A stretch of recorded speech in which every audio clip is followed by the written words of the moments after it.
Bana, kama kawa mtazamaji na mfuatiliaji wa channel hii ya Biomedia, uko poa, lakini kwa upande wangu mimi pia niko vyema kabisa. Karibu tena kwa ajili ya kuangazia taarifa mbalimbali ambazo tuko nazo hii leo kupitia channel yetu ya Biomedia. Muhimu zaidi katika channel hii ni kukuhabarisha, ni kukusanua yale mengi ambayo yameweza kujiri kitaa. Langu jina ni Official Rose Lee, gedha hii kwa ajili ya kuhabarika mpaka tamati. Unaambia bwana, siri imeweza kufichuka. Biashara ya record label za music Tanzania inafikia mwisho rasmi sasa mwaka huu 2025. Wasanii wanaanza kujitegemea. Najua hujanielewa. Listen to me mpaka tamati. Unaambia bwana, kama ambavyo tunajua wasanii wengi wanaajiriwa chini ya label mbalimbali za music nchini Tanzania kwa ajili ya kuendelea kujipatia kipato. Lakini tunaposema kwamba asiri imefichuka ni tamati, ni kwamba wasanii wanaanza kujitegemea wenyewe bila kuwa chini ya record label ya mtu yeyote. Mwaka 2025 bwana umeweza kutajwa kuwa mwaka wa kihistoria katika tasnia ya music nchini Tanzania, mara tu baada ya kile ambacho kimeelezwa kuwa kifo rasmi cha biashara ya record label za music nchini. And habari hii bwana ilichapishwa na Mwanasports, imeweza kuibua hisia mseto kinoma noma kutoka kwa wadau wa muziki, wasanii, mapromota na mashabiki mbalimbali, wengi wakijiuliza nini hasa kimeweza kusababisha mfumo huo ambao uliwahi kuwa uti wa mgongo wa muziki kufikia mwisho wa maisha yake.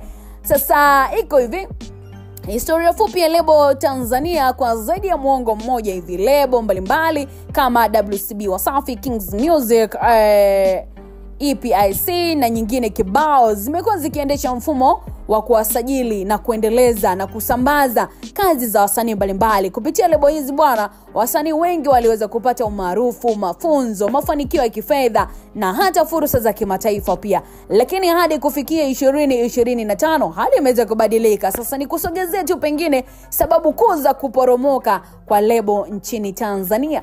Sababu ya kwanza kabisa, wasanii kujitegemea kidigitali. Ukuaji wa majukwaa ya kidigitali kama vile YouTube, Boomplay, Audiomack pamoja na TikTok umewezesha pakubwa sana wasanii kujiendesha bila hitilafu yoyote, bila msaada wa lebo yoyote, bila hitaji la lebo yoyote, na wanawekeza kupitia majukwaa yao. Lakini pia wanaweza kurekodi, kutangaza na kuuza kazi zao moja kwa moja kwa mashabiki kupitia majukwaa yao. Sababu ya pili bwana, migogoro ya mikataba. Lebo nyingi zimekumbwa na migogoro kinoma noma ya mikataba ambayo inadaiwa kuwa inawanyonya, hali sio ambayo inasababisha wasanii wakubwa kama Rayvanny, Harmonize na wengine kibao kuweza kuondoka na kuzalisha njia zao binafsi. Lakini sababu ya tatu ambayo imeweza kutajwa ni kutokuwepo kwa usimamizi dhabiti. Upungufu wa wataalamu wa management, masoko na usimamizi wa hakimiliki umechangia pia lebo kushindwa kuwa endelevu kwa mwaka 2025.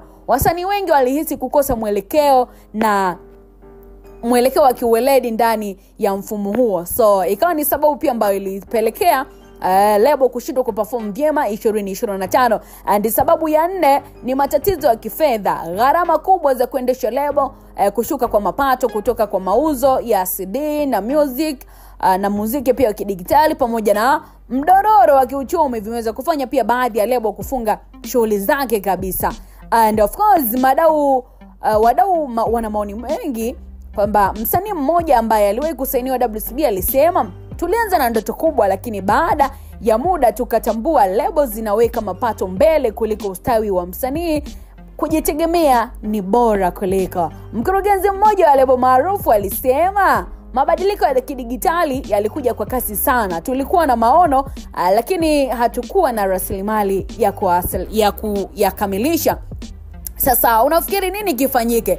Mafunzo ya management. Wadau wanahitaji elimu ya kuendesha lebo kwa mtazamo wa kibiashara na kisasa. Sheria bora za hakimiliki, serikali na KOSOTA wapewe nguvu zaidi kwa ajili ya kulinda haki za wasanii pamoja na lebo. Ama unafikiri kipi kifanyike ili kuendeleza lebo hizi ziweze kufanya vyema tu, ama ni kweli wasanii waendelee kujitegemea, kama ambavyo nimepitia maoni ya watu maarufu, watu wakubwa wakitoa maoni ya kwao kuhusiana na hili la kwamba biashara ya lebo inaweza ikawa ndo tamati yake kwa mwaka huu wa 2025 kutokana na sababu 4 konki sana ambazo nimeweza kukusogezea. Natamani kuona maoni yako mdau kupitia section comment kwa ajili ya kuona una lipi la kuzungumza kuhusiana na taarifa hii. Langu jina ni Official Rose kwenye 1 kwa ajili ya kuhakikisha basi unazipata zile za kiburudani zaidi, lakini pia zile za kihabari zaidi.